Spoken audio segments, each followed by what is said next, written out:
উনি এখন নেই। আপনারা যার ফটোর সামনে দেখছেন উনি এখন আমাদের মধ্যে আর নেই। আমরা সবাই একবার ওনার আত্মার শান্তির কামনার্থে সবাই আমার সঙ্গে হাত জোড় করে বলিয়ে ভগবান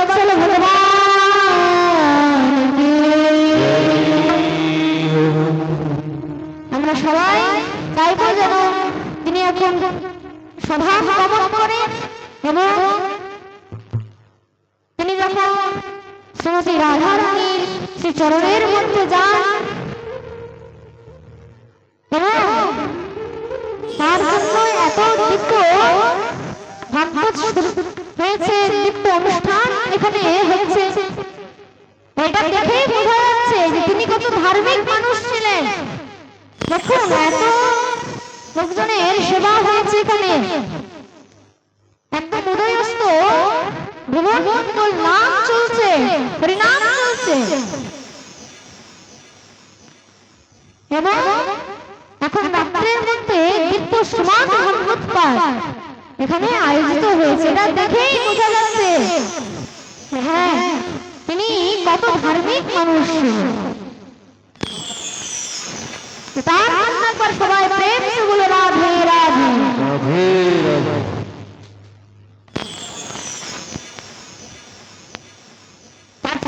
ভাগবত পাঠ হচ্ছে, ভাগবত পাঠের মধ্যে ভাগবত কিন্তু কোনো সাধারণ জিনিস নয়, ভাগবত স্বয়ং ভগবান। ভগবান কি কোনো ক্ষুদ্র বস্তু হতে পারে? ভগবানের কথা মানে কোনো অল্প বস্তু নয়। তার জন্য শাস্ত্র বলছে মন দিয়ে ভাগবত পাঠ শ্রবণ করা।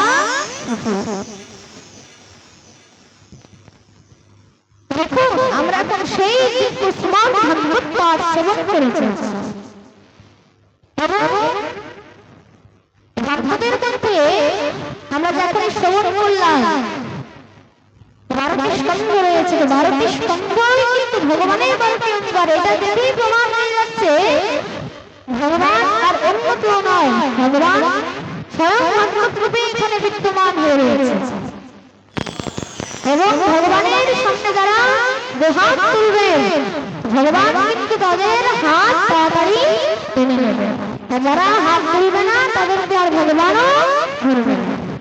কে কে চায় যে আমাদেরকে ভগবান একবার হাত ধরে ফেলবে? হাত ধরে করে যাকে যাকে চায় তারা হাত তুলবে। মনে ভাবতে পারছিল ভগবান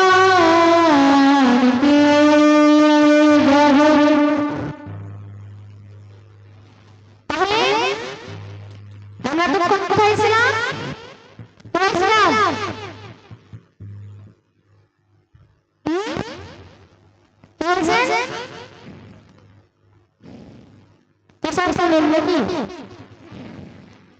বলো রাধে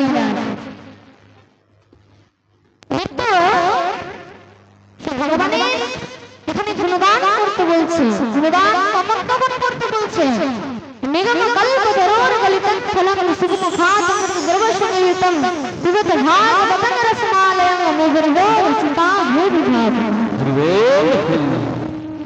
ভাগবতের অমৃতময় রস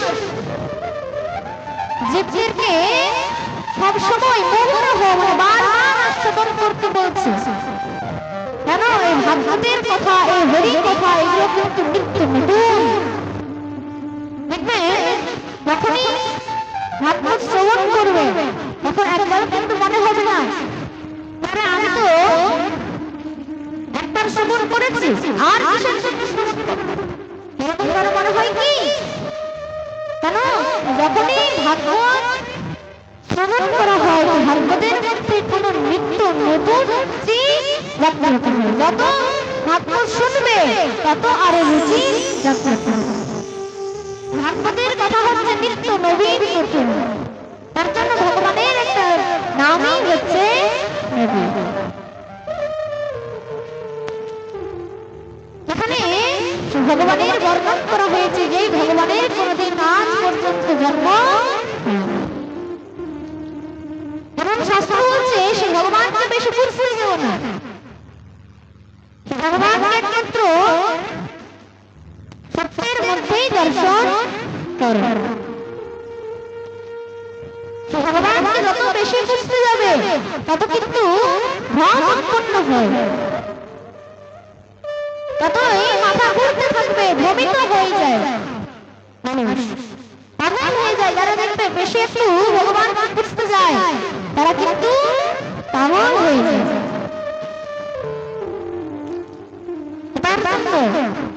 ভগবানকে বেশি বুঝতে এইখানে একটা আমাদের মাথা, তার মধ্যে বেশি থেকে বেশি কতটা বুদ্ধি হল, কতটা মেমোরি আছে?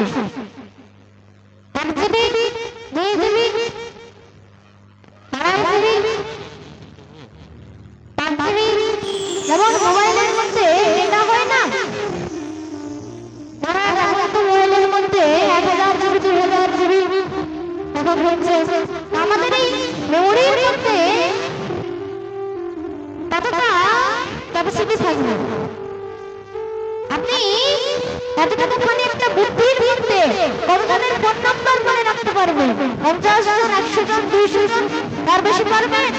কতজনের নাম মনে রাখতে পারবেন আপনি? 100 জন, 200 জন, 500 জন,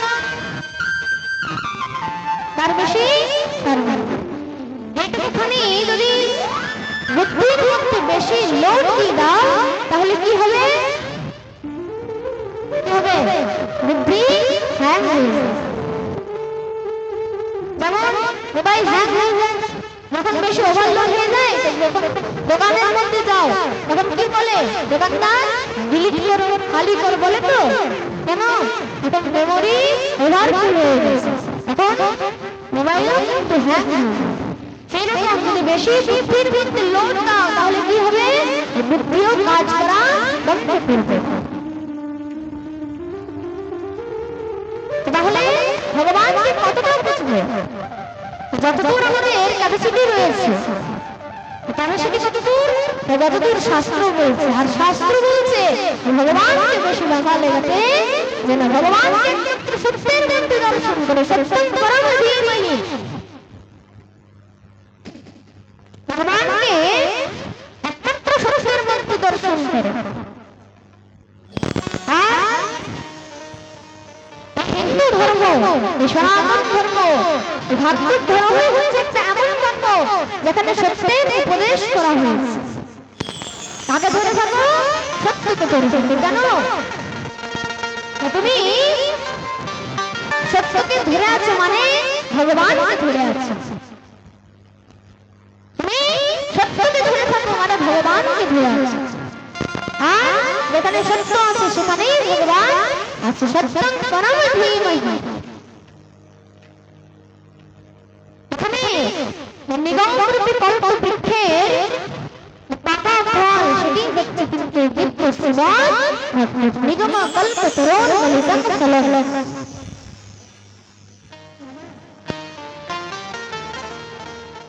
সেই দিব্য পাকা ফলের অমৃতময় রস আস্বাদন করতে আমাদেরকে সব ভক্তদেরকে বলা হয়েছে। ততদিন আমরা বেঁচে থাকবো দিব্য ভাগবতের অমৃতময় রস আস্বাদন আমরা করে যাব। ভাগবত কিন্তু এত সহজ পাওয়া যায় না। ভাগবত হচ্ছে অনেক দুর্লভ বস্তু।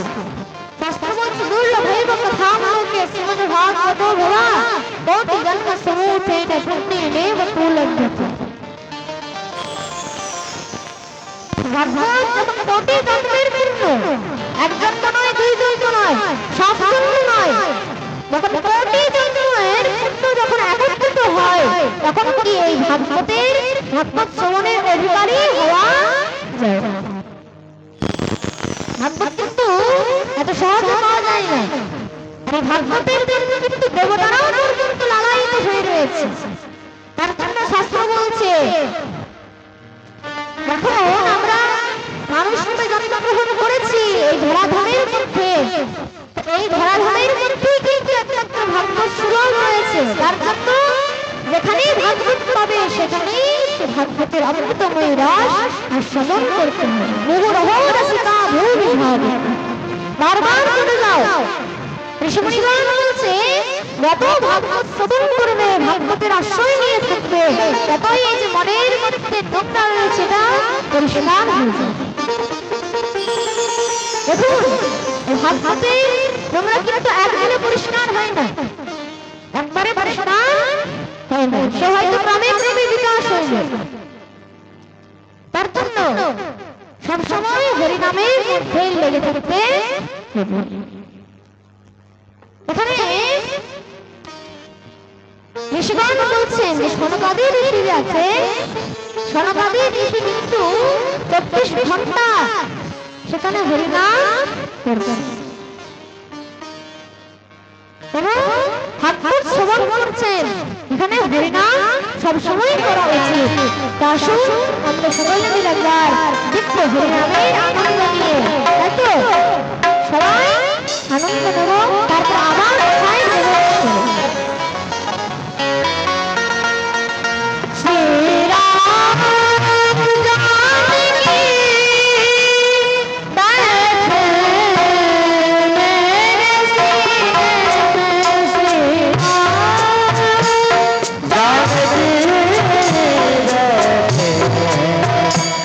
मेरे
ভজন করা উচিত। হরিনাম সবসময় এই হরিনাম সংকীর্তন 24 ঘন্টা মুখে উচ্চারণ করা।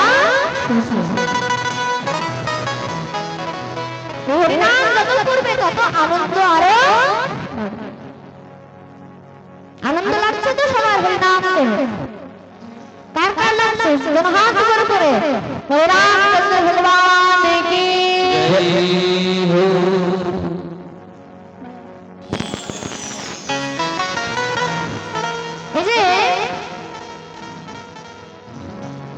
এখানে ঋষিমুনিগণ বলছে সনকাদি ঋষি তারা 24 ঘন্টা কিন্তু সবসময় হরিনামের করতে লেগে থাকতো। চারজন ঋষি মানল সনকাদি মানে কে কে? সনাতন এবং সনত কুমার। এদেরকে চারজন ঋষি কুমারকে একত্রে সনকাদি বলা হয়। এই যে সনকাদি ভগবান এরা কিন্তু 4 ভাই, এক ভাই সবসময় হরিনাম শ্রবণ করায় আর 3 ভাই বসে বসে শ্রবণ করে। বলছে এনাদের আহার কি হরিকথা, বিহার কি হরিকথা। একবার কি হয়েছে দেবাদিদেব মহাদেব এবং মা পার্বতী নন্দীর উপর চেপে যখনই পেরিয়ে যাচ্ছে সেখানে দেখছেন সেই যে 4জন ঋষি কুমার তারা সেখানে বসে বসে হরিনাম করছে।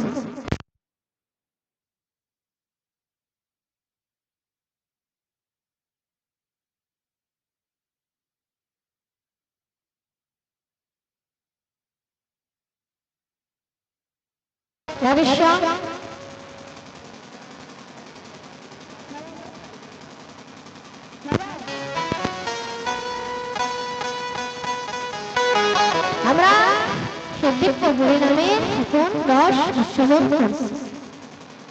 একটু আগে বললাম না ভগবান যা করেন মঙ্গলের জন্যই করেন। তবে এখনই কিছুক্ষণ মহারাজ টাইম চলে গিয়েছিল। সব ভগবানের কৃপা, সব ভগবানের লীলা।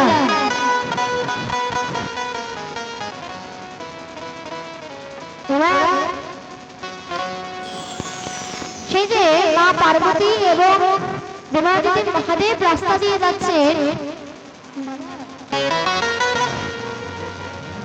সেখানে সনকাদি ঋষি এমন হরিনাম করছেন পাশ দিয়ে যে দেবাদিদেব মহাদেব বেরিয়ে যাচ্ছে যাদের কোনো খেয়াল নেই।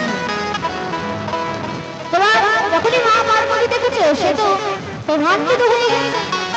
আরে মহাদেবকে দেখে তো ব্রহ্মা বিষ্ণু সবাই প্রণাম করে। আরে এমন কোন এই চারজন এমন কোন ব্যক্তি যারা দেবাদেব মহাদেবকে দেখে পরে একবার প্রণাম করছে? সঙ্গে সঙ্গে অভিশাপ দিয়ে দিলেন, যাও তোমরা ওটাই রেখে বসে রয়েছে। অভিশাপ দিয়ে দিলেন যে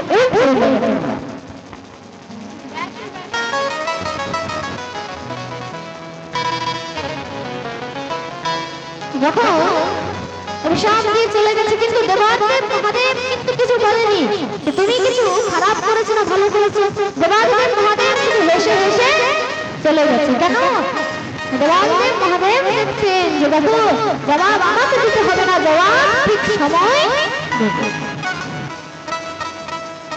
যারা সংসারের মধ্যে গুণী ব্যক্তি হয় তোমাকে শুনবেন, যারা মহাপুরুষ হয় তারা কিন্তু কখনো বিচার করে না, তারা কখনো প্রতি উত্তর করে না। এখানে কিন্তু দেবাদেব মহাদেব শুধু হেসে চলে গেল। এবার দেখো অনেকদিন পেরিয়েছে, আবার সেই রাস্তা দিয়ে কিন্তু দেবাদেব মহাদেব এবং সে মা পার্বতী সে একই রাস্তা দিয়ে বেরিয়ে যাচ্ছে। সেখানে দেখছেন চারটে উট, তোমাদের শুনবে, চারটে উট সেই জায়গার মধ্যে বসে বসে হরিনাম করছে।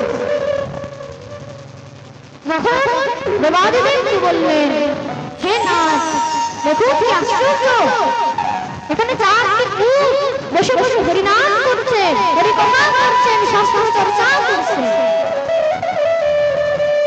কি আশ্চর্য, তাই না?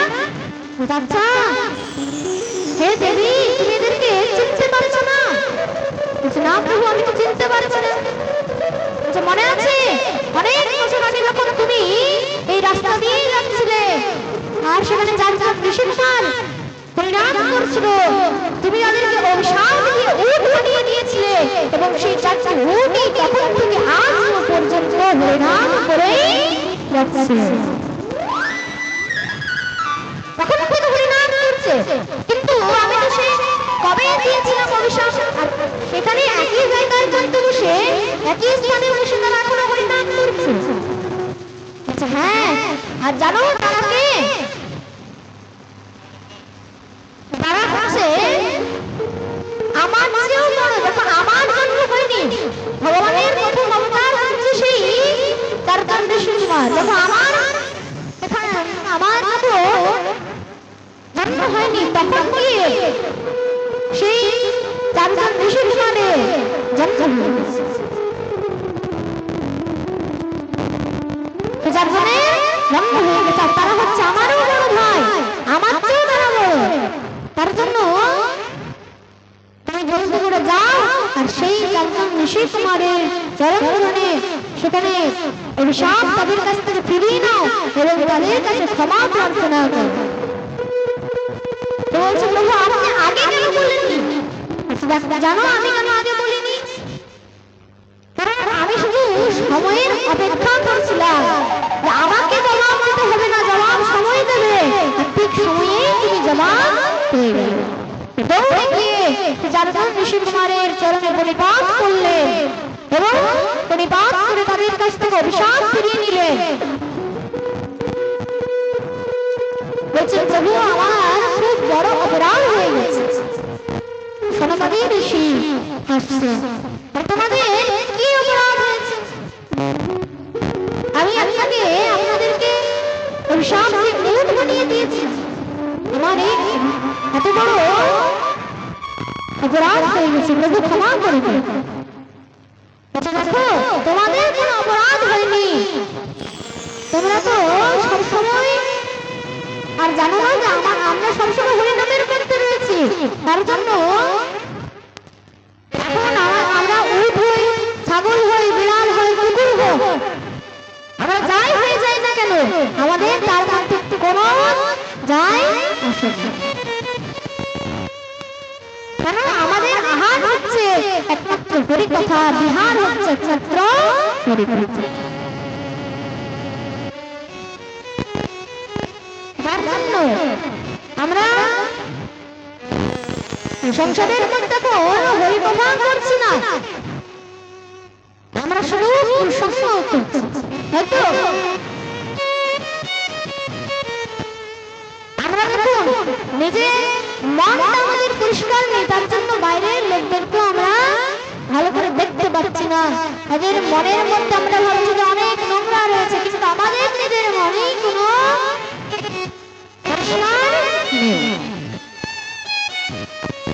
সোনামালী ঋষি বলছেন, দেখো এটা তোমার কোনো ভুল নয়, এটা তো শুধু একটা বাহ্যিক পরিবর্তন হয়েছে। তার জন্য ঋষি ভীষণ বলছেন ভাগবতের অমৃতময় রস সবসময় জীবকে আস্বাদন করতে সব সময় মুহুরহ রসিকা ভূমি ভাবিকা।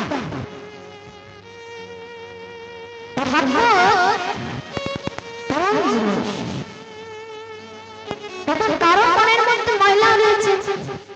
দেখুন এই যে আপনারা এত বড় অনুষ্ঠানের মধ্যে ভাগবতের মধ্যে এসেছেন, এখন আপনারা মন দিয়ে যারা যারা শ্রবণ করছে তাদের মনের মধ্যে কিন্তু কোনো বিষয় নেই। এখন মহারাজ কার সাথে ঝগড়া করে এসছি, কার সাথে তর্ক করে এসছি, কার সাথে একটু কথা কাটাকাটি হয়েছে, দেখবেন যখনই ভাগবতের মধ্যে চলে আসবেন তখন কিন্তু তার আর কোনো সেইগুলো মনের মধ্যে আসে না। আবার যখন এখান থেকে উঠে চলে যাবেন তখন দেখবেন আবার সব সে বিষয়ের চিন্তা, তার সাথে মহারাজ কথা কাটাকাটি হয়েছিল সব মনের মধ্যে মিটে যায়। তার জন্য মনের মধ্যে ময়লা জমতে বেশি দেরি লাগে না, এক সেকেন্ডের মধ্যে ময়লা জমে যায়, কিন্তু ময়লাকে পরিষ্কার করতে হবে কিভাবে? আপনি বাড়ি থেকে 2 দিনের জন্য কোথাও চলে যান বাইরে, যখনই ফিরে আসবেন সেখানে দেখবেন কি বাড়ির মধ্যে যে যত থালা বাসন রয়েছে সেগুলো সব নোংরা হয়ে যায়। তো থালা বাসনের মধ্যে আর খেতে পারেন আপনারা? ধরে বলুন তাহলে কি করতে হয় না, থালা বাসনগুলোকে ভালো করে ধুয়ে নিতে হয়, মেজে নিতে হয়, তাই তো? সেই রকম আমাদের মনের মধ্যে 2 দিনের জন্য যদি আপনি হরিনাম বন্ধ করে দেন তাহলে কি হবে? মনের মধ্যে সব ময়লা জমে যাবে। সেই ময়লাগুলোকে কিভাবে পরিষ্কার করবেন? হরি কথা রূপী সাবান দিয়ে এবং কিন্তু ভজনের আনন্দ নিয়ে ভজন, হরি কথা সবকিছু সৎসঙ্গ সব মিলিয়ে মিক্স করে সেগুলোকে মার্জন করতে হবে।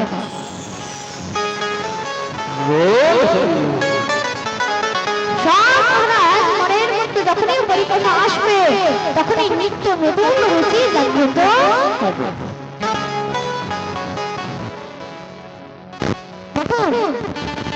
সুন্দর একটা প্রশংসা মনে করে গেল।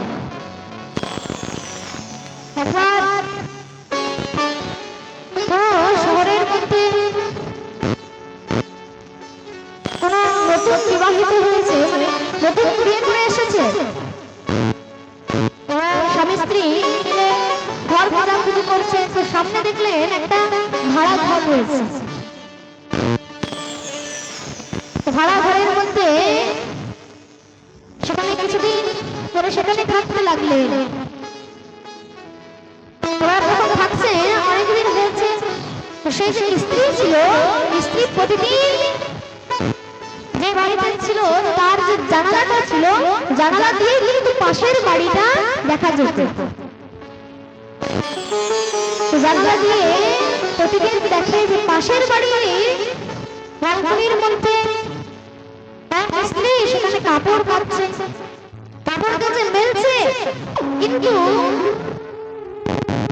সেই যে কাপড়গুলো কাচ্ছে তো হয়তো ভালো করেই কাচ্ছে, কিন্তু এখনো কিন্তু নোংরা লেগে রয়েছে। সে দেখছে জানালা দিয়ে যে কাপড়গুলোর মধ্যে এখনো নোংরা লেগে রয়েছে। প্রতিদিন দেখে আর তার স্বামীকে প্রতিদিন বলে, দেখো পাশের বাড়ির স্ত্রী তো প্রতিদিন কাপড় কাচে, কিন্তু কাপড়ের যে নোংরা সেটা কিন্তু কোনোদিন পরিষ্কার হয়নি।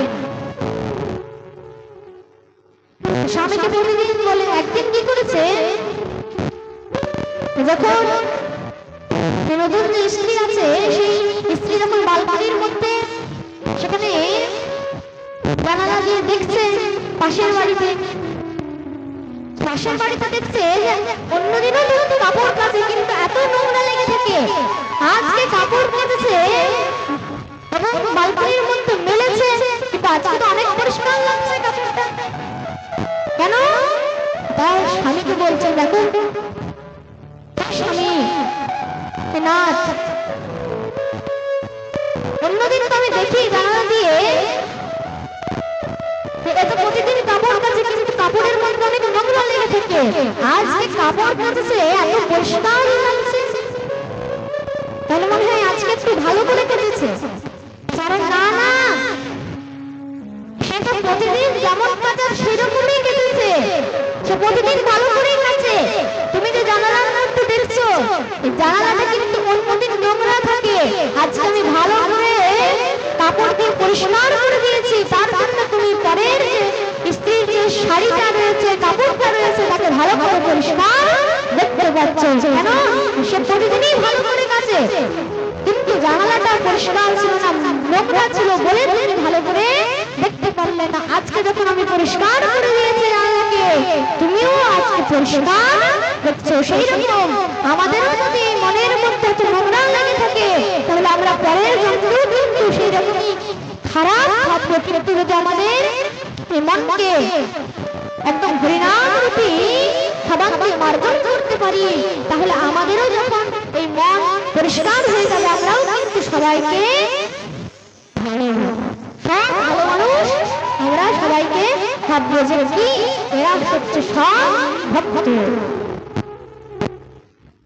নিজের মনকে হরিনামের মধ্যে লাগাতে পারবে তখনই জানবে যে হ্যাঁ এখন সবাই ভক্ত হয়ে গেছে, এখন সবাই মিলে আমরা হরিনাম করছি।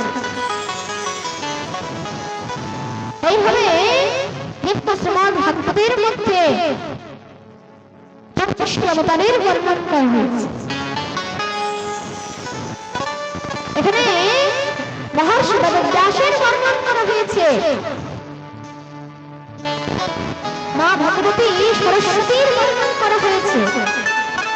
দেখুন, যখনই কোনো কাজ শুরু করতে হয়, কোনো মঙ্গলাচরণ করতে হয়, কোনো প্রণাম মন্ত্র যখন বলতে হয় তখন কিন্তু মা সরস্বতী এবং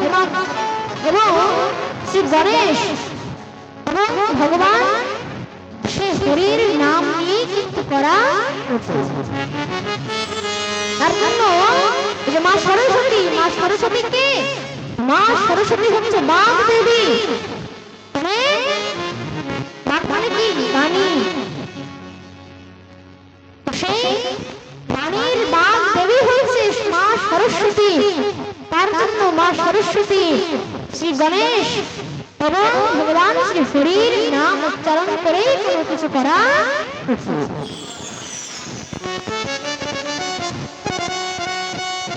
যার জন্য দেবী সরস্বতী বেদব্যাস সবার ক্ষেত্রে বর্ণন করেছেন, 25টি অবতারের বর্ণন করেছেন।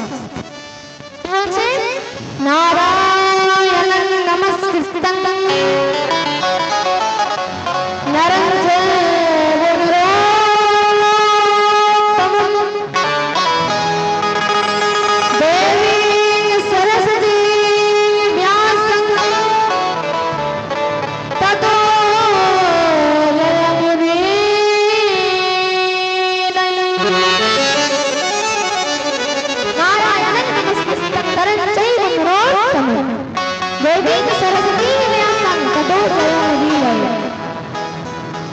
এখানে দিব্য 24টি অবতারের বর্ণন করা হয়েছে। খুব মন দিয়ে শুনবেন সে 24টি অবতার কি কি।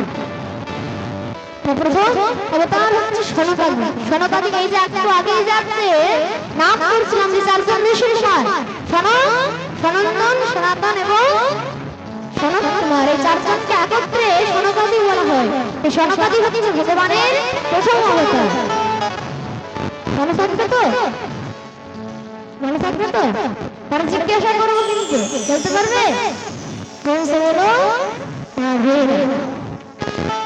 একটু জোরসে বলো। এবার কি মনে হচ্ছে? হ্যাঁ, গ্রামের মধ্যে পাঠ চলছে। প্রথম অবতার হচ্ছে সনকাদি, দ্বিতীয় হচ্ছে বরাহ, তৃতীয় হচ্ছে নারদ, চতুর্থ হচ্ছে নরনারায়ণ, ভগবানের পঞ্চম অবতার হচ্ছে কপিল। বলে কপিল ভগবান কি। কপিল বদ্যাত্য, যজ্ঞ, ঋষভ, পৃথু, মৎস্য, কুর্ম, ধন্বন্তরী, মোহিনী, রাম, বলরাম, নরসিংহ, পরশুরাম, ব্যাসদেব, কৃষ্ণ, বুদ্ধ, কল্কি, হংস এবং মিলিয়ে ভক্তবৎসল ভগবান কি। এই 34টি অবতার এর বর্ণন করা হয়েছে। এবার এখানে প্রশ্ন উঠছে যে ভাগবতের রচনা কিভাবে হয়েছে, ভাগবতের সৃষ্টি কিভাবে হয়েছে। ভাগবতের সৃষ্টি এই শ্রীমদ্ ভাগবত মহাপুরাণ যিনি রচনা করেছেন তার নামই হচ্ছে মহর্ষি বেদব্যাস। মহর্ষি বেদব্যাস সেই ভাগবতকে রচনা করেছেন। দেখুন, সৃষ্টির আগে থেকে কিন্তু এই ভাগবত ছিল, কিন্তু 18,000 শ্লোক ছিল না, তখন কি ছিল? 24টি ভাগবত ছিল, মানে 4টে শ্লোক। 4টে শ্লোক দিয়ে 18,000 শ্লোকে পরিণত করেছে। 4টে শ্লোক মানে 24টি ভাগবত যদি কেউ নিত্য পাঠ করে, সে কিন্তু এই 18,000 শ্লোক সংযুক্ত 335 অধ্যায় 12টি স্কন্ধে বিভাজিত দিব্য শ্রীমদ্ ভাগবত এর ফল লাভ করতে পারে। 24টি ভাগবত কি? अहमे वासमे वाग्यनन्नदेव सत्सत्कर्मं पश्चादहं निरोधच्छयो वसिष्ठते सोचलायं ऋते हर्थप्रत्येन प्रत्येत ऋतमानि तद्विद्यादत्मानमयं यथा भ्रमः यथातमः तदादेव विज्ञशान्तजिज्ञतना अन्ने व्याप्यतमं यत्सर्वत्र सर्वदा। এইভাবে 4টে শ্লোক রয়েছে।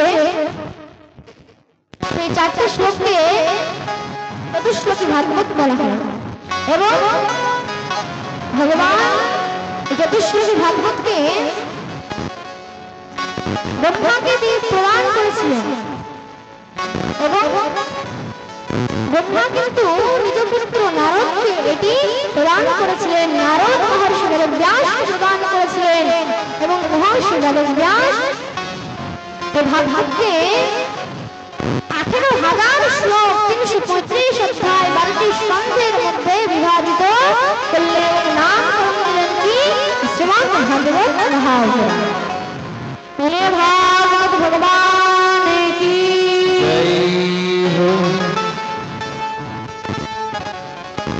এই ভাগবত মহর্ষি বেদব্যাস নিজের শিষ্য শ্রী সুখদেব প্রভুকে এটি পড়িয়েছিল এবং শ্রী সুখদেব প্রভু রাজা পরীক্ষিতকে ভাগবত পাঠ দিব্য 7 দিনের মধ্যে শ্রবণ করিয়েছিলেন। এখানে প্রশ্ন হচ্ছে যে মহর্ষি বেদব্যাস কিভাবে এই ভাগবতটি রচনা করলেন। ভগবান প্রথমে তো এই 24টি ভাগবত ব্রহ্মাকে দিয়েছে। ব্রহ্মা এক যজ্ঞ করিয়েছিলেন, এই যজ্ঞের মধ্যে দেবর্ষি নারদ এসে ব্রহ্মার অনেক কার্য সম্পূর্ণ করেছিল। দেবর্ষি নারদের এত যে কার্য করেছিল, এত আনন্দ পেয়েছে আদিকবি ব্রহ্মা, তার জন্য সেই 24টি ভাগবত দেবর্ষি নারদকে প্রদান করলেন। দেবর্ষি নারদ একদিন সরস্বতী নদীর তটে সেখান থেকে আসছেন, আর মহর্ষি বেদব্যাস তিনি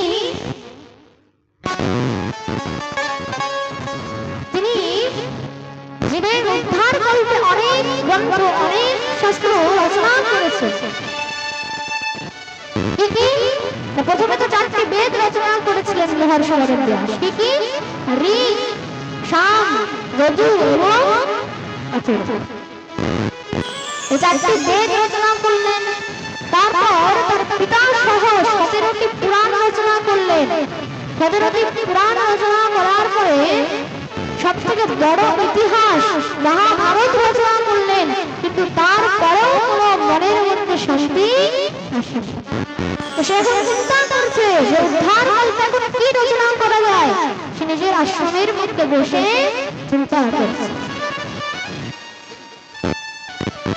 আশ্রমের নাম কি? মহর্ষি বেদব্যাস। মহর্ষি বেদব্যাসের আশ্রমের নাম হচ্ছে সন্দপ্রাস ইতি পুত্র ঋষি শস্ত্রবর্ধন। সরস্বতী নদীর তটে, পশ্চিম তটে, সেখানে খুব সুন্দর একটা আশ্রম রয়েছে। আশ্রমের নাম কি? সন্দপ্রাস। নাম বললাম, নাম বললাম, বড় বড় সন্দপ্রাস, চবনপ্রাস নয় কিন্তু। সন্দপ্রাস, সেখানে সন্দপ্রাস আশ্রমের মধ্যে মহর্ষি বেদব্যাস সেখানে চিন্তা করছেন বসে বসে এখন উদ্ধার করতে কি রচনা করা যায়। তখন দেবর্ষি নারদ সেই সরস্বতী নদীর তটে থেকে আসছে। তখনই তটের মধ্যে এসছেন মহর্ষি বেদব্যাস, তাকে দেখে পড়ে পূজা অর্চনা করে উচ্চ আসনের মধ্যে বসিয়েছে।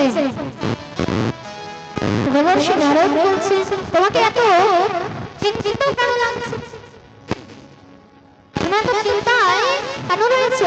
কি চিন্তা করছো? বলছে, প্রভু আমি তো জীবের উদ্ধার কল্পে অনেক কিছু রচনা করেছি। কি কি রচনা করেছ?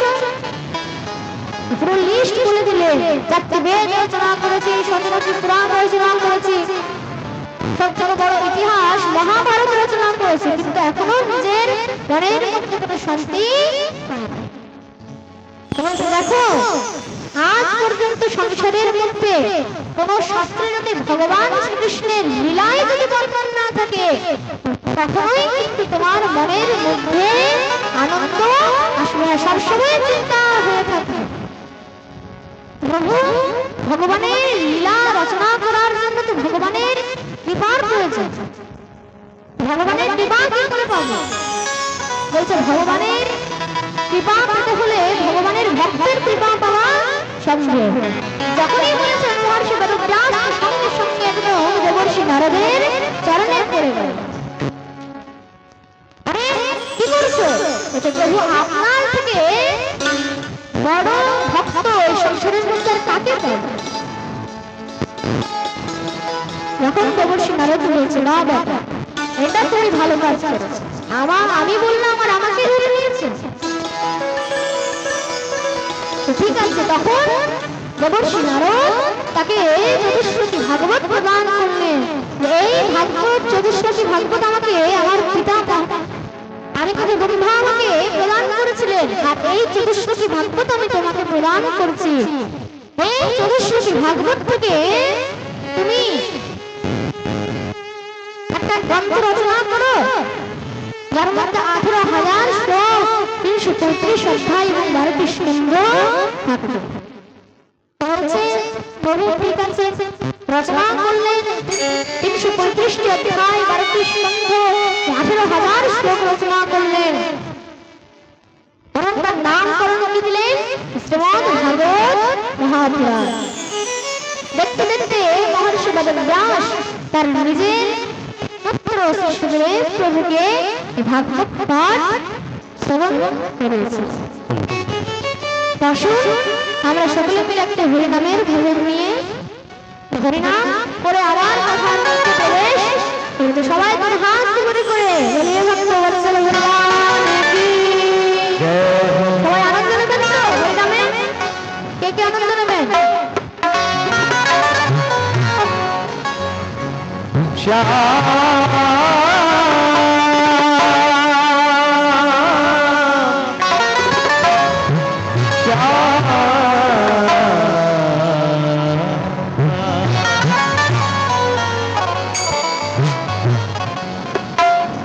श्याम तेरे बंसी पुकारे तेरा गाना,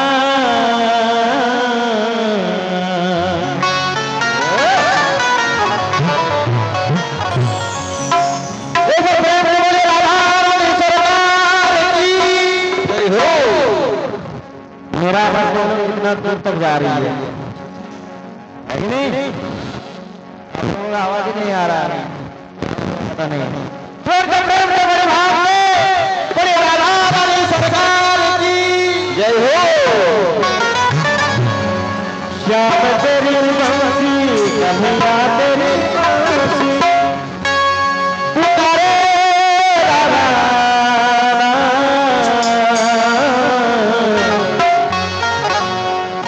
लोग करे मेरा कोई बजना लोग करे मेरा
और हमारे सखिया क्या कहते हैं, उस भक्ति के सुर में सभी भी हो, नाचते हो और गाते हो, सभी ताली की ओर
बोलिए बाबा भगवान की।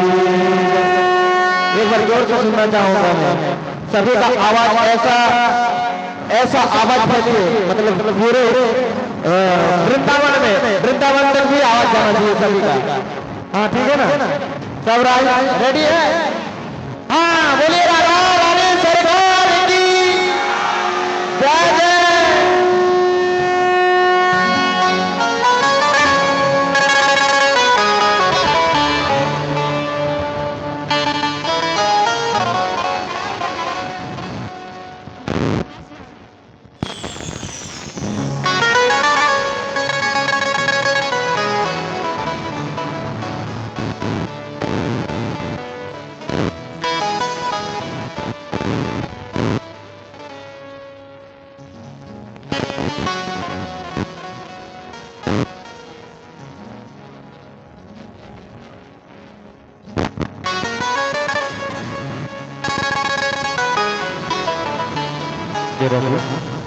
বিশেষ ঘোষণা, সমস্ত ভক্তদের জন্য প্রসাদের ব্যবস্থা আছে।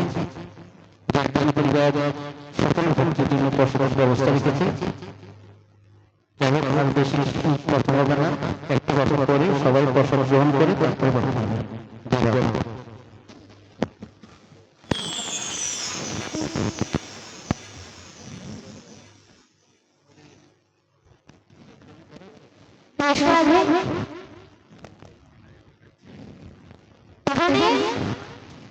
আমরা শ্রবণ করলাম, শ্রবণ করলাম, শ্রবণ করলাম।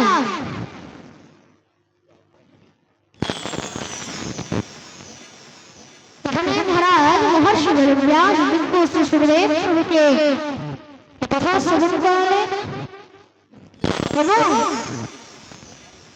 এখানে শ্রী সুরজি মহারাজ প্রশ্ন করেছেন, প্রভু রাজা পরীক্ষিত কে ছিলেন? রাজা পরীক্ষিত কে ছিলেন? আমি সেটা শুনতে চাই। রাজা পরীক্ষিত হচ্ছে যার কাছে 7 দিন সময় ছিল। সেই রাজা পরীক্ষিত এত সৌভাগ্যবান, সংসারের মধ্যে কেউ জানে না আমার কাছে আর কত সময় রয়েছে। আমার কাছে আর কত সময় রয়েছে, এখন আমরা বসে রয়েছি,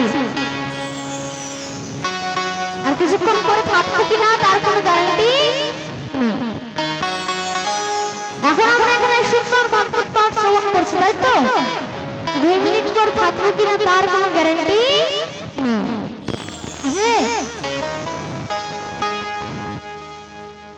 সবার কিন্তু এক্সপায়ারি ডেট লেখা রয়েছে। কিন্তু এখানে কিন্তু শুধু রাজা পরীক্ষিত 7 দিনের সময় পেয়েছেন এবং 7 দিন পর্যন্ত সে দিব্য শ্রীমদ্ ভাগবত শ্রবণ করে তার উদ্ধারের রাস্তা খুঁজে নিয়েছে। আমি সেই রাজা পরীক্ষিতের কথা শ্রবণ করতে চাই। এখানে সুরজি মহারাজ শ্রবণ করাচ্ছেন। আচ্ছা, সেই সুরজি মহারাজ কেন বলা হয়েছে? সুত কিন্তু একটা সুত বলা হয়েছে, সুত। সুত কিন্তু একটা বিলম্বন সন্তান। সুত হচ্ছে একটা জাতি। বিলম্বন মানে কি? নিয়ম হচ্ছে পিতা উচ্চ কুলের হবে, মাতা নিম্ন কুলের। সেটা যদি না হয়, পিতা যে কুলের হবে মাতা সেই কুলেরই হওয়া উচিত। কিন্তু এবার কখনো যদি পিতা নিম্ন কুলের হয়ে যায় আর মাতা যদি উচ্চ কুলের হয়, তাহলে তার থেকে যদি কোনো সন্তান হয় তখন তাকে বিলম্বন বলা হয়।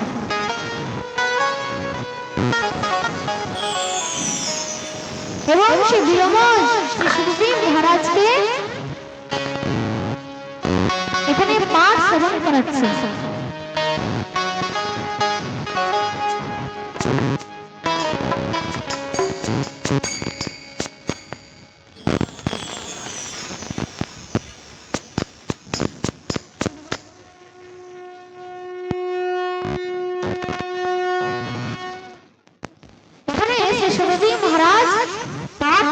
করছে। সেই মহারাজ সেবন করাচ্ছেন সেই সময়কার কথা, যখন কুরুক্ষেত্রের যুদ্ধ শেষ হয়ে গেছে এবং পাণ্ডবরা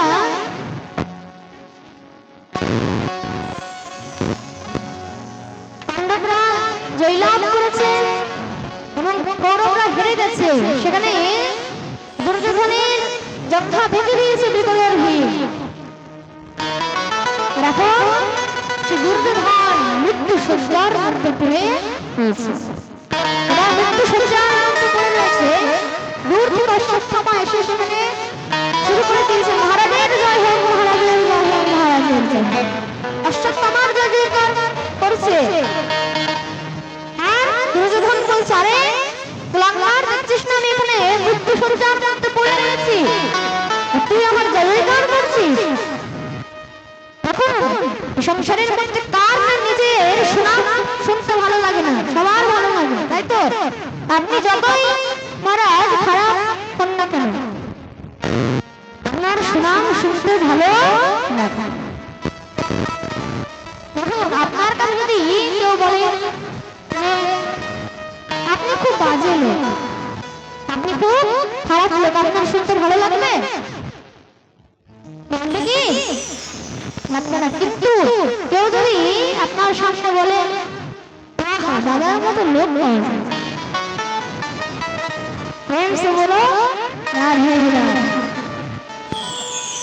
তাহলে আপনি যতই খারাপ হন না কেন আপনার সেই সুনাম শুনতে ভালো লাগবে। কিন্তু কতক্ষণ সুখ থাকবে, সুখের সময় শৃঙ্গার, সুখের সময় এই এত সুনাম সবকিছুই ভালো লাগবে, কিন্তু দুঃখের সময় কোনো কিছুই ভালো লাগবে না। আপনি মহারাজ হাত পা ভেঙে হসপিটালের মধ্যে ওটিতে পড়ে রয়েছেন, আর এদিকে মহারাজ কেউ আপনার কাছে গিয়ে সেখানে মহারাজের জয় হোক, মহারাজের জয় হোক, মহারাজের জয় হোক, ভালো লাগবে শুনতে? লাগবে কি? লাগবে না। এখানে দুর্যোধন বলছে, আরে দেখছিস না আমি এখানে মৃত্যু সজ্জায় পড়ে রয়েছি, তুই আমার জয়গান করছিস? দেখো অশ্বত্থামা বলছে, প্রভু তার জন্য তো আপনি সব নিজেই যাই, কি করে? আপনি যত সব বুড়োদেরকে নিয়ে যুদ্ধের মধ্যে গেছেন, কুরুক্ষেত্রের যুদ্ধ হচ্ছে বিশ্বের মধ্যে সব থেকে বড় যুদ্ধ, হচ্ছে কিন্তু কুরুক্ষেত্রের যুদ্ধ। কুরুক্ষেত্রের যুদ্ধের মধ্যে কি করে জিততেন আপনি? সব বুড়োদেরকে নিয়ে গেছেন, সব তো বুড়োরাই ছিল। কে কে? শকুনি, কৃপাচার্য, পিতামহ ভীষ্ম, মহারাজ দ্রোণাচার্য, সব বুড়োদেরকে নিয়ে গেছে। যুদ্ধ কি আর এইভাবে চেনা যায়? বলছে তাহলে আপনি যদি একবার আমাকে আদেশ দিতেন পঞ্চ পাণ্ডবের মাথা নিয়ে আপনার কাছে। আরে বাপ, এত বড় কথা! এখন কিছু করতে পারবে? যে হ্যাঁ, আপনি আদেশ দেন, এখনই সেই পঞ্চ পাণ্ডবের মাথা নিয়ে আপনার কাছে নিয়ে আসেন। দেখো অশ্বত্থামা, যদি এই কাজ তুমি করে দাও, নিজের অর্ধেক রাজ্য তোমাকে দিয়ে দেবে। আচ্ছা তাহলে আজকেই নিন। সঙ্গে সঙ্গে বেরিয়ে পড়েছে অশ্বত্থামা। একটু রাতের অবস্থা হয়েছে তো, মারতে আসছে, দেখুন কাকে মারতে আসছে? পঞ্চপাণ্ডবকে। আর চিন্তাকার হচ্ছে ভগবানের। কেন? যতক্ষণ পর্যন্ত না আপনি নিজের সমস্ত কিছু গোবিন্দের চরণে অর্পণ করবেন, ততক্ষণ পর্যন্ত আপনার চিন্তা থাকবে। যখনই আপনি গোবিন্দের চরণে অর্পণ করে দেবেন সর্বস্ব, তখন আপনি কারো বাড়ি গিয়েছেন, সেখানে কেউ আপনাকে একটু জল বাতাসা খেতে দিয়েছেন, আপনার যদি তার প্রতি বিশ্বাস না থাকে, তার প্রতি সমর্পণ না থাকে, তোমারা জলের মধ্যে কি মিশিয়ে দিয়ে দিয়েছে, বেশ যদি মিশিয়ে দিয়ে দেয় তাহলে তো আমি খাবো না। বিশ্বাস থাকে তাহলে আপনি সেখানে খাবেন, যদি বিশ্বাস না থাকে আপনি সেখানে খাবেন না। হ্যাঁ, আর যেখানে সমর্পণ নেই সেখানে বিশ্বাস নেই, যেখানে বিশ্বাস নেই সেখানে ভগবান।